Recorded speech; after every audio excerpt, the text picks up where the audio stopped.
As you can imagine, all of our agencies are incredibly proud that we've been able to shut down an organization that operated and dealt in heroin in St. Tammany. Now, we all have seen recently of the problems that heroin is causing across our state, our region, and our country. And for our narcotics officers to be able to pursue these individuals and take a distributor off the street is something that we always work and strive to do.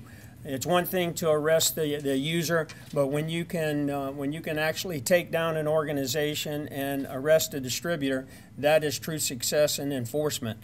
It began over a year and a half ago, 14 months ago is when it began. And it started, to be quite honest with you, from phone calls from citizens who suspected that Fisher was dealing some sort of drug. And that's when our Narcotics Task Force began working him and immediately recognized that there seemed to be something with organization, that he appeared to have a pretty sophisticated organization. So that was the first indicator that it was much larger than just a user or a small-time distributor.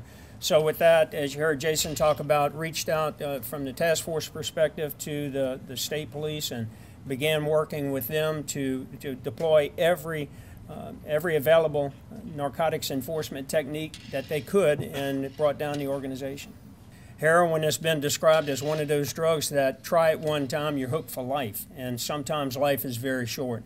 We've seen time again overdose deaths and those types of things that occur from abuse of narcotics, and this is one that I can tell you that destroys not only the individual but entire families. Many times what will happen is they begin using and it changes their life dramatically, it changes their behavior, and too many times they can't hold gainful employment, so they'll turn to other avenues to fund their drug addiction.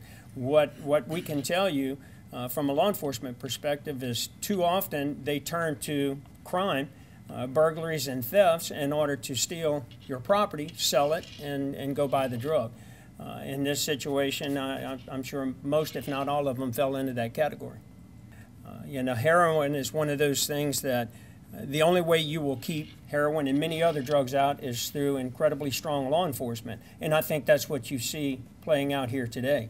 You don't see one agency, as the chief talked about, Chief Richard talked about, you have a force multiplier, I'm sorry, Chief Lentz, a force multiplier here of multiple parishes, state police, federal government, making sure that we laser-like go in and extract every one of these individuals that we can identify and make the arrest. We'll turn those cases over to the district attorney, and once convicted, then you'll see those individuals leave. There's no doubt that anyone who believes that any community in this country is without narcotics, you're wrong, and ours is no exception. But I think the exception, time and time again, is the efforts that we all put into making sure that we take it down as quickly as we can, with the main goal, protect those innocent citizens in our parish who may lose property and or life from this type of behavior.